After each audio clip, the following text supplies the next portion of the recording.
Hello বন্ধুরা, সবাই কেমন আছেন? আশা করি সবাই ভালো আছেন। গতকাল 14ই ফেব্রুয়ারি বিমান বাংলাদেশ এয়ারলাইন্সের গ্রাউন্ড সার্ভিস অ্যাসিস্ট্যান্টের প্রিলিমিনারি এবং রিটেন পরীক্ষা হয়েছে। আমরা সেই প্রিলিমিনারি পরীক্ষার গণিতের সমাধান আজকে দেখব। প্রথমে যে অঙ্কটি ছিল, আমি অঙ্কটি আগে থেকেই লিখে রেখেছি। একটি ত্রিভুজের দুইটি বাহু যথাক্রমে 9 সেমি এবং 36 সেমি হলে এবং এর অন্তর্গত কোণ 30 ডিগ্রি হলে ক্ষেত্রফল কত? আমি আবারও পড়ছি। একটি ত্রিভুজের দুইটি বাহু যথাক্রমে 9 সেন্টিমিটার এবং 36 সেন্টিমিটার এবং এদের অন্তর্গত কোণ 30 ডিগ্রি হলে এদের ক্ষেত্রফল কত? আমরা একটি ত্রিভুজ নিলাম। ধরুন এটি একটি ত্রিভুজ, যেহেতু সমকোণ বলেনি আমরা সমকোণ রাখবো না। ধরুন এটি একটি ত্রিভুজ। বলছে একটি ত্রিভুজের দুইটি বাহু যথাক্রমে, যে কোনো দুইটি বাহু হবে এবং এদের অন্তর্গত কোণ, যদি আমরা এই দুইটি বাহু ধরি তাহলে এদের অন্তর্গত কোণ এইটা 30 ডিগ্রি। অর্থাৎ একটি বাহু ধরলাম 36 আর একটি 9। আপনি চাইলে এটাও অনুমান করতে পারেন, এ বি সি একটি ত্রিভুজ, এই বাহু আর এই বাহু, তাহলে অন্তর্গত কোণ এইটা ধরতে হবে তখন আপনাকে। তো আমরা ধরে নিলাম একটি বাহু 36 আর এই বাহু 9 সেন্টিমিটার, আর আমাদের অন্তর্গত কোণ কত? 30 ডিগ্রি। অন্তর্গত কোণ অর্থ হচ্ছে এই দুই বাহুর যেখানে মিলিত হয়েছে সেই কোণটির মান এখানে বলা আছে। এই বাহু আমাদের 36 সেমি এবং 9 সেন্টিমিটার, আমাদের এখানে মিলিত হয়েছে এই বাহুটি দুইটি, তো এখানে যে কোণটি উৎপন্ন করছে এই অন্তর্গত কোণ।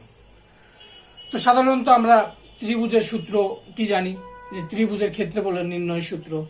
ত্রিভুজের ক্ষেত্র আমরা এইভাবে লিখি, আপ গুণন ভূমি গুণন উচ্চতা। দেখুন, আমাদের ভূমি এবং উচ্চতা দেওয়া থাকলে আমরা এইভাবে নির্ণয় করতে পারতাম। অর্থাৎ যদি ভূমি এবং উচ্চতা বলতো তাহলে হাফ গুণন 36 এবং 9, 18 গুণন 9, 8 নং 72, 9 কে 9 সাথে 16। তখন উত্তরটা আমাদের এইটা হতো। তবে এটা কিন্তু বলছে যে কোনো বাহু, যে কোনো দুইটি বাহু, অর্থাৎ একটি ত্রিভুজের এই বাহু হতে পারে, এই বাহু হতে পারে, আবার এই বাহু হতে পারে। কোন বাহু উল্লেখ করা নেই।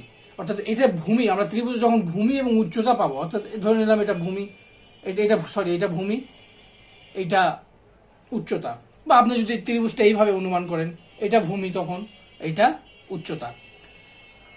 কিন্তু আপনি যেহেতু এই কোণগুলো আমার জানা নাই, এটা সমকোণ কিনা বা এই বাহুটাই আসলে উচ্চতা কিনা, এটাই ভূমি কিনা, সেজন্য এই সূত্র দিয়ে করলে এই অঙ্কটি তখন হবে না, কাঙ্ক্ষিত উত্তর তখন পাওয়া যাবে না।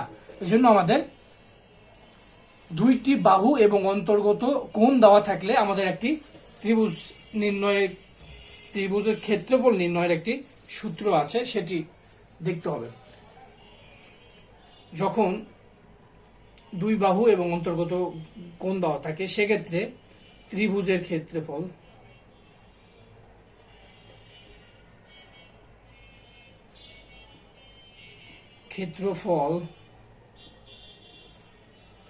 সমান সমান লিখতে হয় হাফ গুণন, যদি একটি বাহু আমরা এ আর একটি বি ধরলাম এই বাহু সমান সমান এ, এটা সমান ধরলাম বি, অর্থাৎ দুই বাহুর গুণফল এ বি গুণন সাইন যে কোণটি আছে থিটা। এটা হলো আপনার যখন অন্তর্গত কোণ এবং দুইটি বাহু দেওয়া থাকবে তখন এই সূত্র ফেলে আপনাকে করতে হতো। এখানে থিটার মান কত? 30 ডিগ্রি। আমরা মানগুলো বসায় দেই। হাফ এর একটা মান ধরছি 34, বি এর মান 9। এখন সাইন 30 ডিগ্রি, এটাকে কি করতে হবে?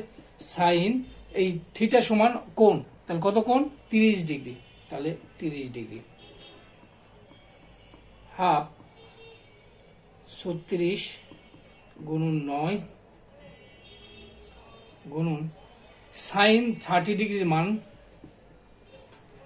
এই মানগুলো আপনাকে মনে রাখতে হবে, পরীক্ষায় যেহেতু পাবেন না। সাইন 0 ডিগ্রির মান 0, সাইন 30 ডিগ্রির মান হাফ, সাইন 45 ডিগ্রির মান 1/√2, সাইন 60 ডিগ্রির মান √3/2, সাইন 90 ডিগ্রির মান 1। এই মানগুলো আপনাকে মনে রাখতেই হবে। পর্যায় সরণি যেটা আছে ওটা বারবার আপনি দেখতে পারেন। চলুন, যেহেতু আমরা 30 ডিগ্রির মান পেয়ে গেছি, কত হাফ 2 দিয়ে কাটলে আমাদের কত হয় 18, এই 2 দিয়ে 18 আবার কাটা যায়, তাহলে কত হয় 9। তাহলে কি কি থাকে 9 গুণন 9 সমান সমান 81। উত্তর এটি উত্তর 81। এবার আমরা 2 নাম্বার অঙ্কটি করব। এটি একটি ধারার অঙ্ক। বলা আছে 1 + 3 + 5 + 7 + যোগ 23। এই সংখ্যাগুলোর যোগফল কত? প্রথমে আপনাকে এটি নির্ণয় করতে হবে, এটি কোন ধারার সূত্রতে করতে হবে। এটি সমান্তর নাকি গুণোত্তর ধারা, কোন ধারা দিয়ে আপনাকে করতে হবে, কোন নিয়মটি আপনাকে অ্যাপ্লাই করতে হবে সেটা আগে নির্ণয় করতে হবে। চলুন, যেমন 1-এর সাথে 2 যোগ করলে 3 হয়, 3-এর সাথে 2 যোগ করলে 5 হয়, 5-এর সাথে 2 যোগ করলে 7 হয়। তো দেখুন প্রত্যেকবার 2 2 2 করে বাড়ছে, অর্থাৎ এক্ষেত্রে এটি হচ্ছে সমান্তর ধারা, অর্থাৎ সমানভাবে বাড়ছে, সব ক্ষেত্রেই মান কত সেম, 2 2 2 যোগ করে করে বাড়ছে, এই জন্য এটা সমান্তর ধারা। গুণোত্তর ধারাগুলো চিনবেন কেমন করে? 2 যোগ 4 যোগ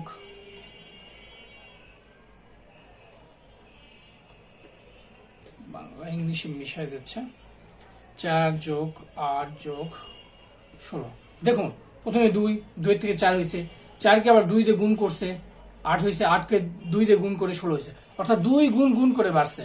আর এক্ষেত্রে 2 যোগ যোগ করে বাড়ছে, 2 যোগ 2 যোগ এইভাবে বেড়েছে, এই জন্য এটা হবে আমাদের সমান্তর ধারা। তো সমান্তর ধারার যোগ করতে গেলে আমাকে প্রথমে পদ সংখ্যা বের করতে হবে।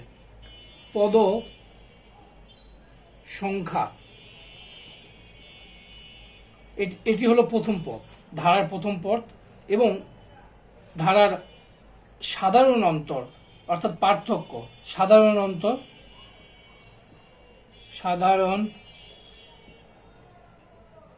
অন্তর ডি ইকুয়াল টু দ্বিতীয় পদ বিয়োগ প্রথম পদ, তাহলে 3 বিয়োগ সমান সমান 2।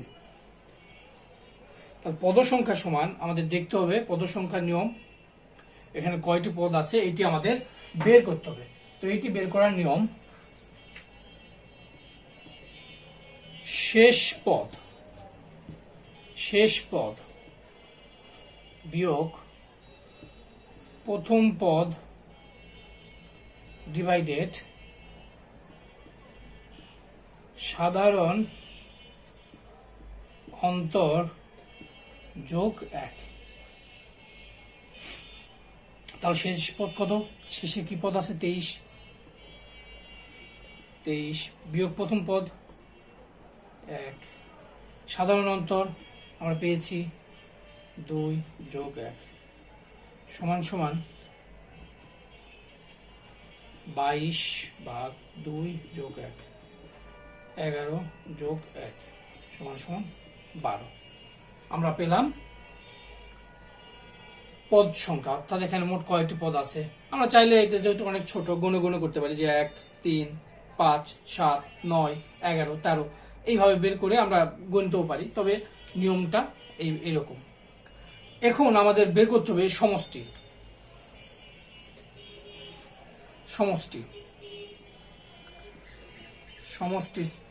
নির্ণয়ের সূত্র।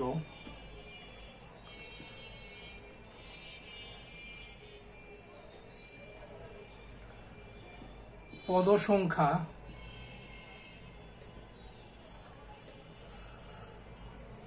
প্রথম যোগ শেষ পদ, প্রথম যোগ শেষ পদ বাই 2। তাহলে পদ সংখ্যা কত আমাদের 12। প্রথম পদ কত ছিল 1, দ্বিতীয় পদ কত ছিল 23 বাই 2। এই 2 কিন্তু আমাদের সাধারণ অন্তর নয়, এটা সূত্রের 2, অর্থাৎ সব ক্ষেত্রে সাধারণ অন্তর আপনার যেটাই আসুক 2 এখানে 2 থাকবে। 12 গুণিতক 24 বাই 2, তাহলে আমাদের কি থাকতেছে 12 গুণিতক 12 বা 12 স্কোয়ার। অপশানে ছিল 13 স্কোয়ার, 12 স্কোয়ার, 14 স্কোয়ার, যেটাই থাকুক আপনার এটা চাইলে গুণ করে আপনি 144, 12 আর 12 গুণ করে 144। যেহেতু অপশানে এরকম স্কোয়ার আকারে ছিল এর জন্য আমাদের স্কোয়ার দিতে হবে, 12-র উপরে স্কোয়ার, 12 12, তার দুইটা 12 এর জন্য 12 উপর 2^2, উত্তর 12 স্কোয়ার।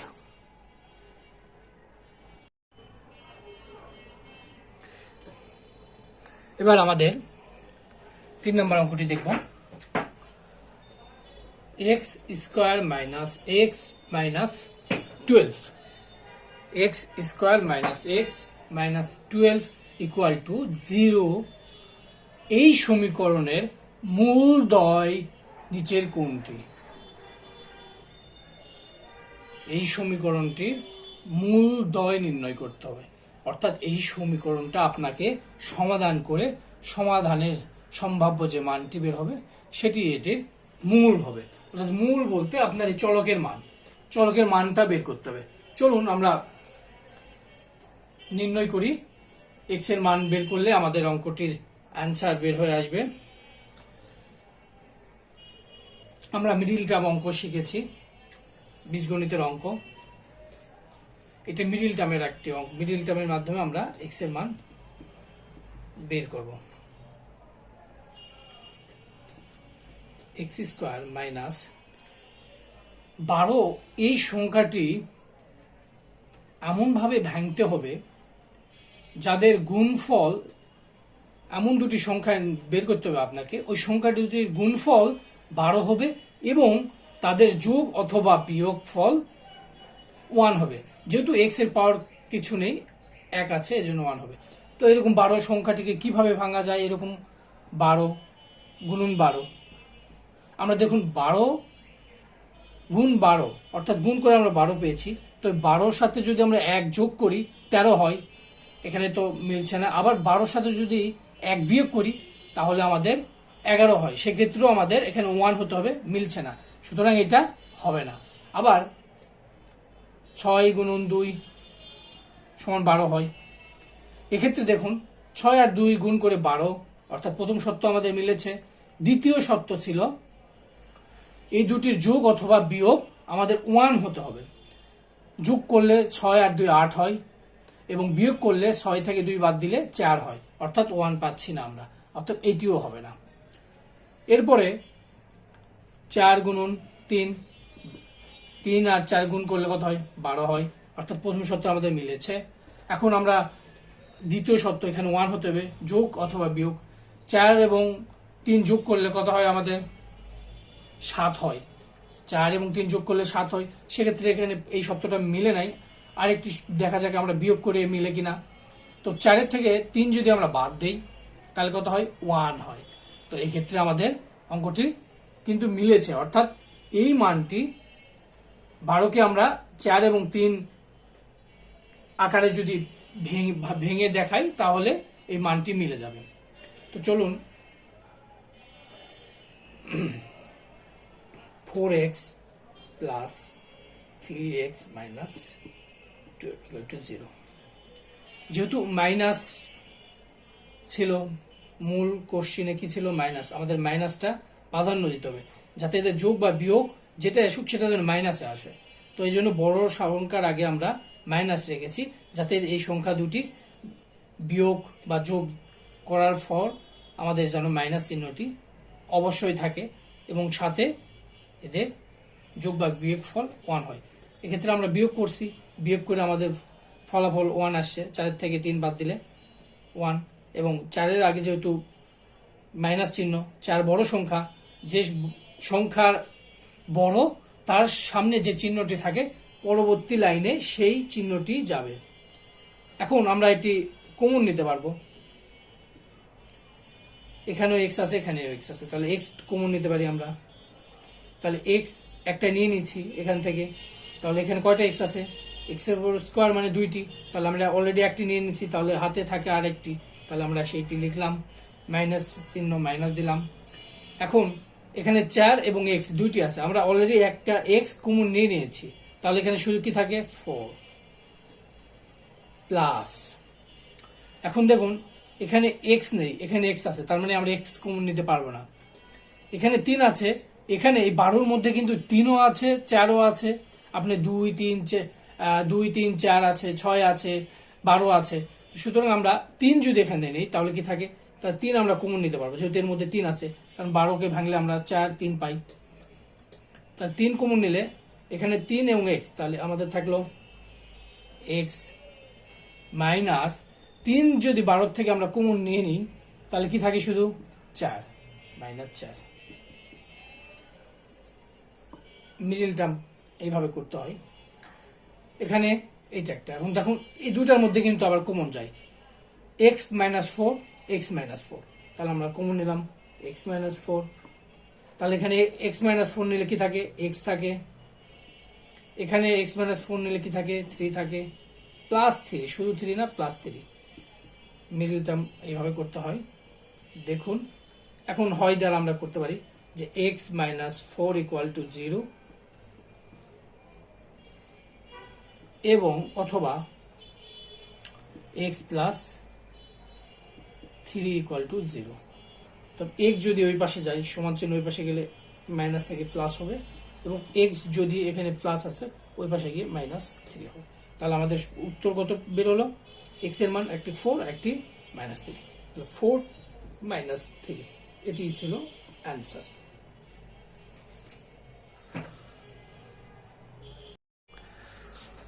আমাদের 4 নম্বর অঙ্কটি, যদি একটি ত্রিভুজের বাহুগুলোর পরিমাণ 3 4 5 হলে ত্রিভুজটি কোন ধরনের ত্রিভুজ? এই ত্রিভুজটি কোন ধরনের, সমকোণী নাকি স্থূলকোণী না সূক্ষ্মকোণী, কোন ধরনের ত্রিভুজ এইটি আপনাকে নির্ণয় করতে হবে। সমবাহু নাকি সমদ্বিবাহু, কোন ধরনের, কোন রকমের ত্রিভুজ আমাদের এই অনুপাত থেকে জানতে হবে। চলুন, এই অঙ্কটি অনেকবার এসেছে, এই পরিমাপটি খুব জনপ্রিয় একটি পরিমাপ, বিভিন্ন পরীক্ষায় সাধারণত এইরকম অঙ্কই আসে, এবং সেটির উত্তর একটি সমকোণী ত্রিভুজ। বেশিরভাগ ক্ষেত্রে সমকোণী ত্রিভুজটাই হয়।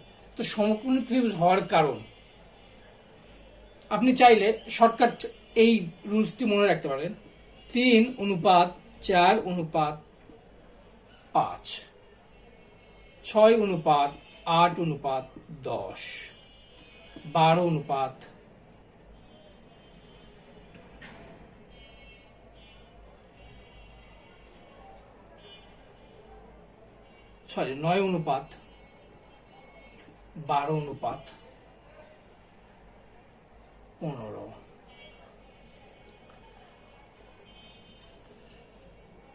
12:16:20। দেখুন আমি কি করেছি, এটা মনে রাখলে আপনি সমকোণী ত্রিভুজ খুব সহজেই নির্ণয় করতে পারবেন। এছাড়া 5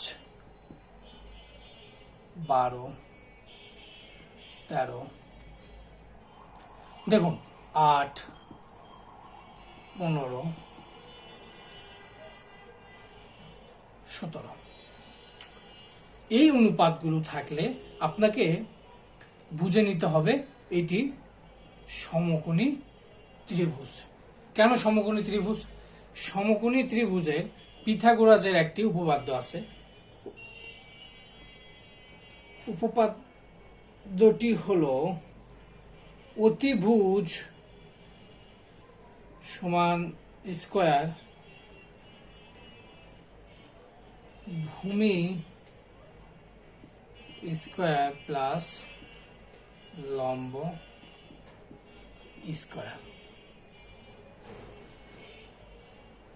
অতিভুজের উপর বর্গ করলে ভূমি এবং লম্ব এদের উপর বর্গের সমষ্টির সমান হবে। আমরা অতিভুজের উপরে বর্গ করলে যা পাবো সেই মানটি সমান হবে ভূমি এবং লম্ব উভয়ের উপর বর্গ করার মানের সমান।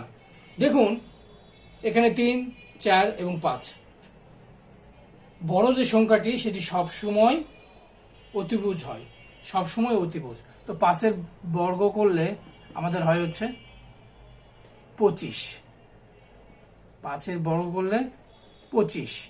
এখন এটি যেহেতু অতিভুজ এখন আমরা দেখব অন্য দুইটির উপর বর্গের সমষ্টি হয় কিনা। 3-এর উপর বর্গ করলে 9, 4-এর উপর বর্গ করলে 16, তাহলে 9 আর 16 যোগ করলে আমাদের 25, 25, 25। অর্থাৎ এই অনুপাতটি দ্বারা যে আমরা ত্রিভুজ অঙ্কন করব সেটি হবে সমকোণী ত্রিভুজ। এখন দেখুন এইগুলো আপনাকে মনে রাখতে হবে না, মনে রাখতে হবে এইটা, এইটা, এই দুইটা মাস্ট। পাশাপাশি আপনি চাইলে এটাও মনে রাখতে পারেন, 1, 2, 3। আর এগুলো আর কিছুই না। দেখুন আমি এটিকে 2 দ্বারা গুণ করছি, প্রত্যেকটি অনুপাতকে 2 দ্বারা গুণ করছি। 3-কে 2 দ্বারা গুণ করলে 6, 4-কে 2 দ্বারা গুণ করলে 8, 5-কে 2 দ্বারা গুণ করলে 10। আবার ঠিক এটাকে যদি 3 দ্বারা গুণ করেছি, 3 3-কে 9, 3 4 12, 3 5 15, 4 দ্বারা গুণ করলে 12, 4 দ্বারা 16, 20। এইভাবে আপনি গুণ করে যে অনুপাতগুলো আসবে সবগুলোই সমকোণী ত্রিভুজ।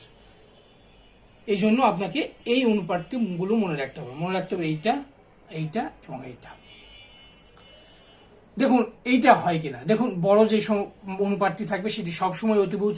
তাহলে 13-এর উপরে যদি বর্গ করি 13 গুণ 13, অর্থাৎ 13 বর্গ মানে হচ্ছে 13 গুণ 13, 13 আর 13 গুণ করলে আমাদের দাঁড়ায় 1, 6, 9।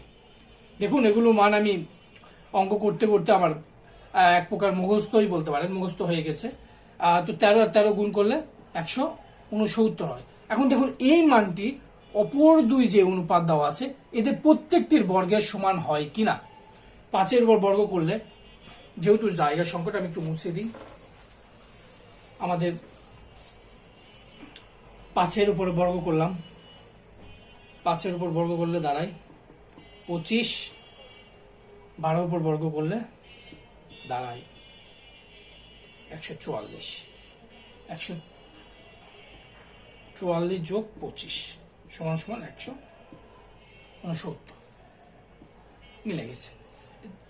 এটার উপর বর্গ করে এই দুটার বর্গের সমান সেম, সুতরাং এটিও সমকোণী ত্রিভুজ। এই ক্ষেত্রেও তাই হবে। 17 বর্গ করলে দাঁড়ায় হচ্ছে 289, 15 বর্গ করলে দাঁড়ায় 225, 8-এর পর 64, এই দুটা যোগ করলে দাঁড়ায় 289। এটিও সমকোণী ত্রিভুজ। তো এইভাবে আপনি সমকোণী ত্রিভুজের যে অনুপাতগুলো যদি আসে সামনে কোনো পরীক্ষায়, আপনি ওটা এই নিয়মে করে উত্তর যেটা আসবে সেটা দেবেন।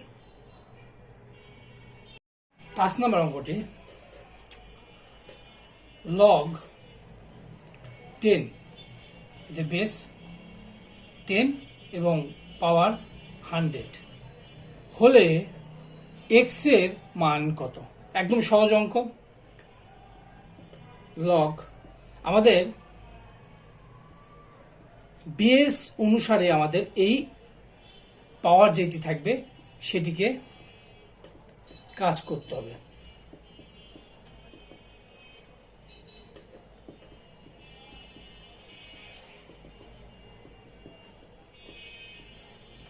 দেখুন কি করেছি আমরা, যেহেতু বেস 10 এজন্য আমরা এটিকে এর পাওয়ার যেটি থাকবে এটি আমরা 10 বেসে নিয়ে আসার চেষ্টা করব, বেস মিলানোর চেষ্টা করব। তো আমরা যেহেতু আমাদের পাওয়ার 100 ছিল, 10-এর উপর স্কোয়ার করছি, এই 10 আর এর বেস সমান হয়েছে। তো লগের নিয়ম অনুসারে এক্স এক্স পাওয়ার যেটা থাকবে সমান সমান ওয়াই, অর্থাৎ পাওয়ারটা সামনে আসবে, আর এর বেস আর এর পাওয়ার যদি মিলে যায় তখন এর মান হবে 1। 1 যেহেতু লিখতে হয় না, না লিখলেও চলে, বা গুণ করলে মানে কোনো চেঞ্জ হয় না, এই জন্য আমরা ওয়াই সরাসরি লিখতে পারি। যেহেতু এখানে সংখ্যা আছে, এই জন্য আমরা সংখ্যা লিখেছি, 2 বের হয়েছে আমাদের সংখ্যাটি। দেখুন এদের বেস যেহেতু মিলে গিয়েছে, পাওয়ার এবং বেস মিলে গেছে, তো মিলে গেলে আমাদের সামনে যা থাকে শুধু সেটি উত্তর লিখলেই হয়, 2, উত্তর 2।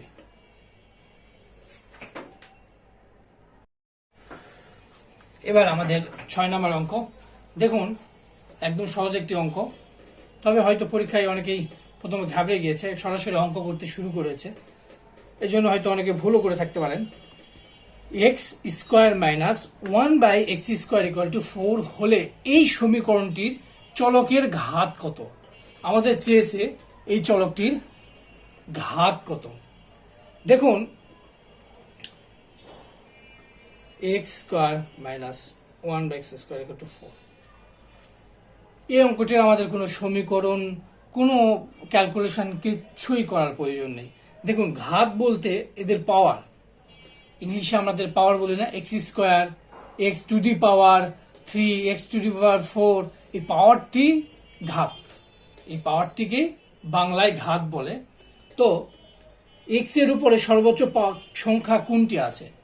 এক্স, এই যে এখানে চলক, যেহেতু চলক একটি আছে, এখানে এক্স হচ্ছে চলক, এই চলকের পাওয়ার সর্বোচ্চ সংখ্যা কোনটি?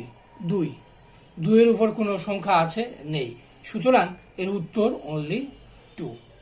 এখন দেখুন পাওয়ার যদি এইরকম হয়তো 3x² + 4x3 + 5x6, বা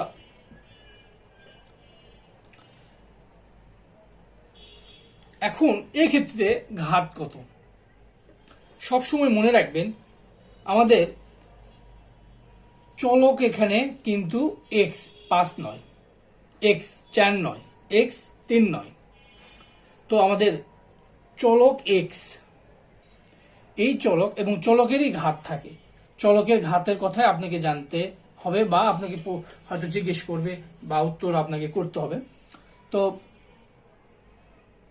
x এখানে আমাদের চলক বলা হয়েছে, এই চলকটির মানে এই যে একটি সমীকরণ, এখানে চলক একটি আছে, এই একের অধিকও চলক থাকতে পারে, এই চলকটির ঘাত কত? ঘাত এখানে কত আছে? যেহেতু এখানে আমরা দেখলাম কি 2, এখানেও 2, সেজন্য 2, কিন্তু এখানে 2 আছে, 3 আছে এবং 6 আছে। এক্ষেত্রে আপনাকে দেখতে হবে সর্বোচ্চ ঘাতটি কত, কোন সংখ্যা? 2, 3, 6, 2 এর থেকে 3 বড়, 3 এর থেকে 6 বড়, এক্ষেত্রে ঘাত 6, আপনাকে বলতে হবে এর ঘাত 6, 6 ঘাত বিশিষ্ট।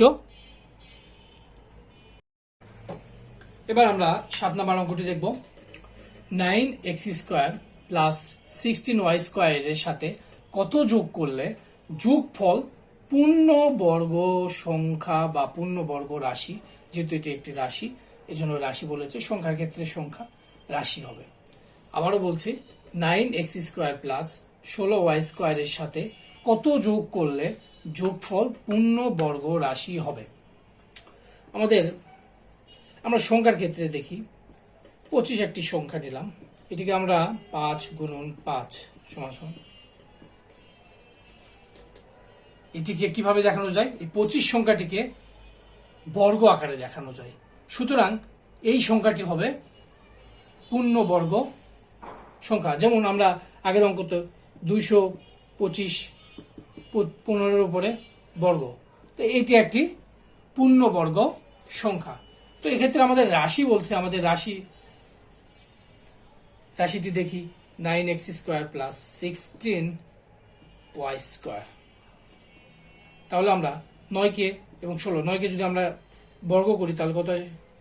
3 স্কোয়ার এক্স স্কোয়ার প্লাস 16কে করলে 4-এর উপরে স্কোয়ার ওয়াই স্কোয়ার, এর উপরে স্কোয়ার এরপরে স্কোয়ার, তাহলে আমরা একসাথে হোল স্কোয়ার করে দিতে পারি, এক্ষেত্রেও পারি। এখন বলছে আর কি যোগ করতে হবে। দেখুন আমরা এটাকে যদি এ ধরি আর এটাকে বি ধরি, ধরলাম 3x equal to A, 4y equal to B, তাহলে আমরা কি পেয়েছি? এখানে পাবো কি? A square plus B square.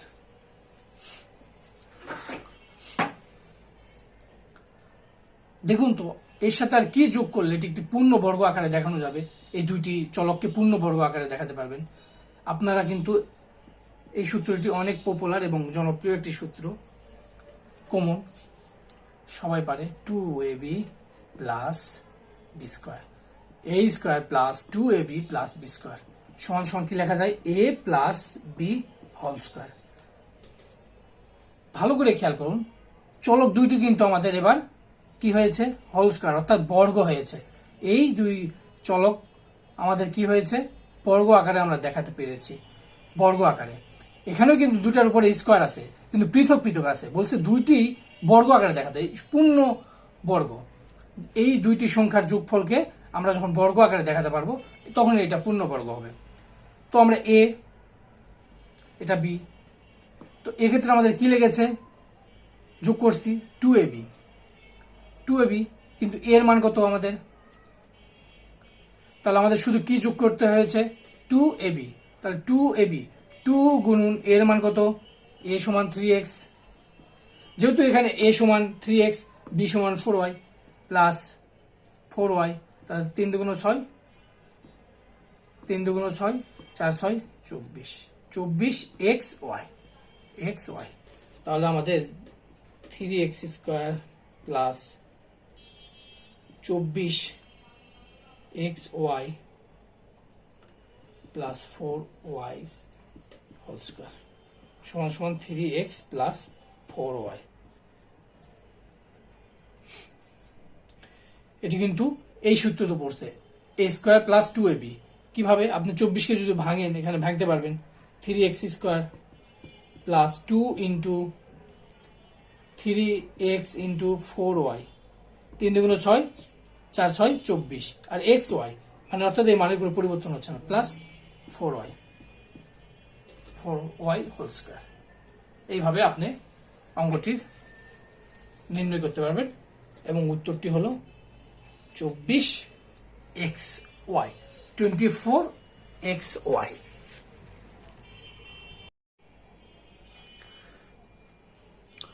আমাদের 8 নম্বর অঙ্ক, শতকরা বার্ষিক 7 টাকা হার সরল মুনাফায় 650 টাকায় 6 বছরে মুনাফা কত? শতকরা বার্ষিক মুনাফার হার 60 টাকা এবং আমাদের আসল 650 টাকা, এবং তা 6 বছরে মোট কত টাকা মুনাফা দেবে? তাহলে এটা আমরা ঐকিক নিয়মেও করতে পারি, লিখিত, যেটা আমরা শিখে এসেছি, এবং সংক্ষিপ্ত নিয়মও আছে। তো আমরা মুনাফা সংক্ষিপ্ত নিয়মে প্রথমে করি। মুনাফা সমান সমান মুনাফা PRN বাই 100। এখানে P ইকুয়াল টু আসল,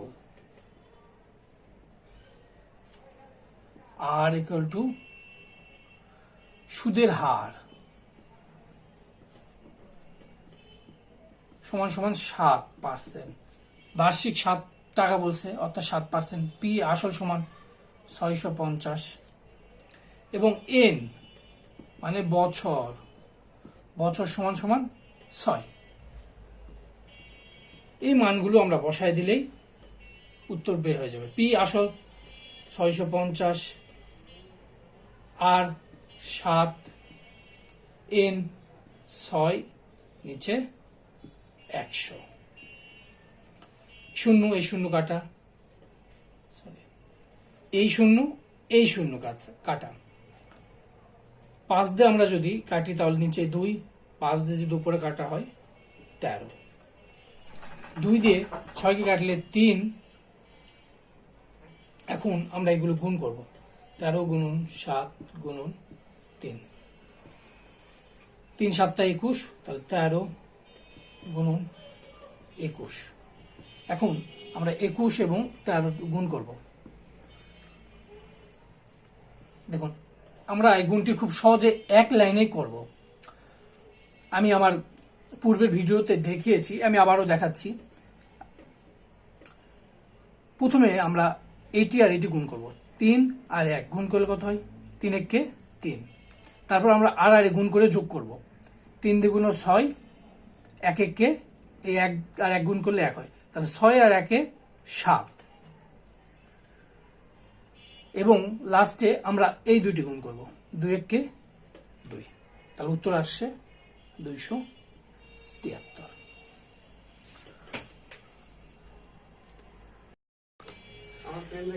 9 নম্বর অঙ্কটি, যে অঙ্কটিতে অধিকাংশ ক্যান্ডিডেটের সমস্যা হয়েছিল আমি বলে মনে করি। দেখুন অঙ্কটি কি, একটি বিন্দু, এটি একটি বিন্দু, এই বিন্দু থেকে এক্স অক্ষের দূরত্ব কত? চলুন আমরা দুইটি অক্ষ নিলাম, এক্স এবং ওয়াই। এটা এক্স অক্ষ, এক্স এক্স বার, এটি ওয়াই অক্ষ, ওয়াই ওয়াই বার, এটি হলো 0। এখন বলছে এই বিন্দু থেকে এক্স অক্ষ, অর্থাৎ এই পুরো এটা কিন্তু এক্স অক্ষ, এই বিন্দু থেকে এই অক্ষর দূরত্ব আপনাকে নির্ণয় করতে বলছে। তবে আগে এই বিন্দুটি কোথায় সেটি আপনাকে নির্ণয় করতে হবে। প্রথমে চলুন এক্স এর ধনাত্মক যে মানগুলো, এটা আগে সম্পর্কে জানি। সকল ধনাত্মক মান আপনার ডান পাশে, সব মান এর পাশে ধনাত্মক, সবগুলো এক্স এর ধনাত্মক মান, এবং ওয়াই এর মান ধনাত্মক হলে সেই মানগুলো এই পাশে। এক্স এর মান যদি ঋণাত্মক হয় এক্স ঋণাত্মক, ওয়াই এর মান যদি ঋণাত্মক হয় এখানে। তো এখন প্রথমে যে মানটি থাকে এক্স কমা ওয়াই সমান সমান -3 4, প্রথমে যে মানটা থাকবে সেটি এক্স, দ্বিতীয়টি কমাতে যেটি থাকবে সেটি ওয়াই। ভুজ কোটি, নিচে যে মানগুলো থাকে এটাকে বলে ভুজ। প্রথমে যে মানটি এটা ভুজ আর এটি কোটি। এই ভুজ এবং কোটির মিলন স্থলেই আপনার বিন্দু পাওয়া যায়। কোথায়? ভুজ এবং কোটি। এখন -3, প্রথম আছে কিন্তু -3, অর্থাৎ এক্স এর মান কিন্তু এই পাশে হবে না, কোন পাশে হবে? বাম পাশে। তাহলে এখানে যদি 0 হয়, ধরলাম 1 2 3, 1 2 3, তো -3 কোথায়? এখানে। এখন ওয়াই এর মান কিন্তু +4, ওয়াই এর মান +4, অর্থাৎ উপরে যাবে।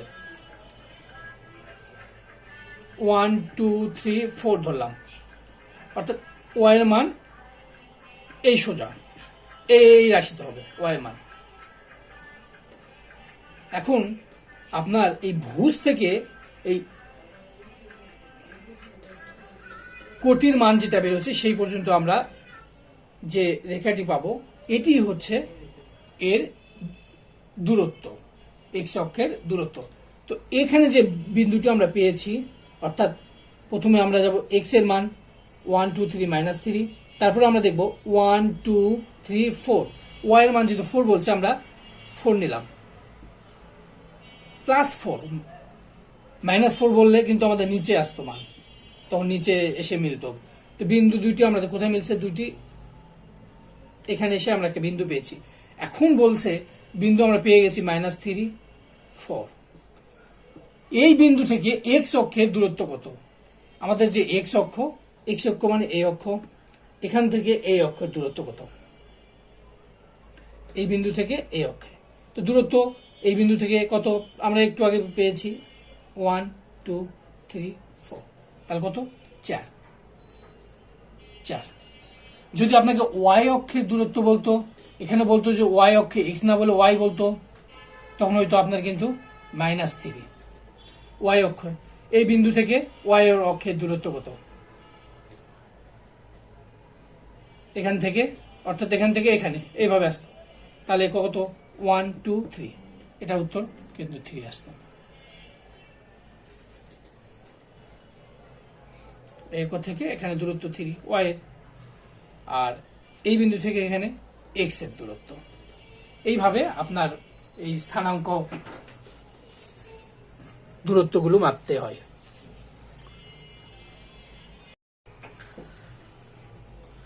দশ নম্বর অঙ্কটি, লাস্ট অঙ্ক।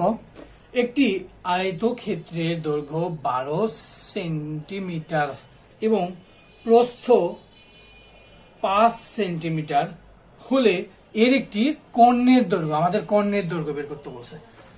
আয়তক্ষেত্রের কর্ণের দৈর্ঘ্য, আমি সংক্ষেপে লিখলাম কর্ণের দৈর্ঘ্য সমান, এটা কিন্তু আয়তক্ষেত্রের কর্ণের দৈর্ঘ্য সমান সমান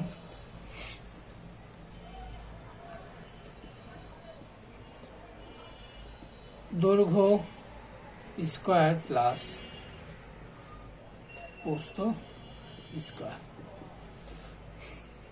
√, দৈর্ঘ্য স্কয়ার প্লাস প্রস্থ স্কয়ার, দৈর্ঘ্যের উপর বর্গ এবং প্রস্থের উপর বর্গ, এই করার পরে এদের যোগফলকে আমরা যদি বর্গমূল করি তাহলে আমরা কর্ণের দৈর্ঘ্য পেয়ে যাব। তো দৈর্ঘ্য এখানে দেওয়া আছে 12 সেন্টিমিটার, 12, আর প্রস্থ আছে 5,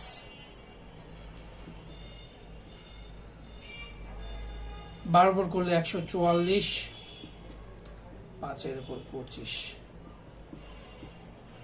144 আর 25 যদি আমরা যোগ করি 1 6 9, একটু আগেই আমরা দেখিয়েছিলাম 13 উপর বর্গ করলে 169 হয়। তাহলে এর উপর বর্গমূল করলে 13 উপর বর্গ করলে 169 হয়। 169 উপর বর্গমূল যদি করি আমরা, রুট করি, তাহলে 13 আসবে। তাহলে আয়তক্ষেত্রের একটি কর্ণের দৈর্ঘ্য 13। আয়তক্ষেত্রে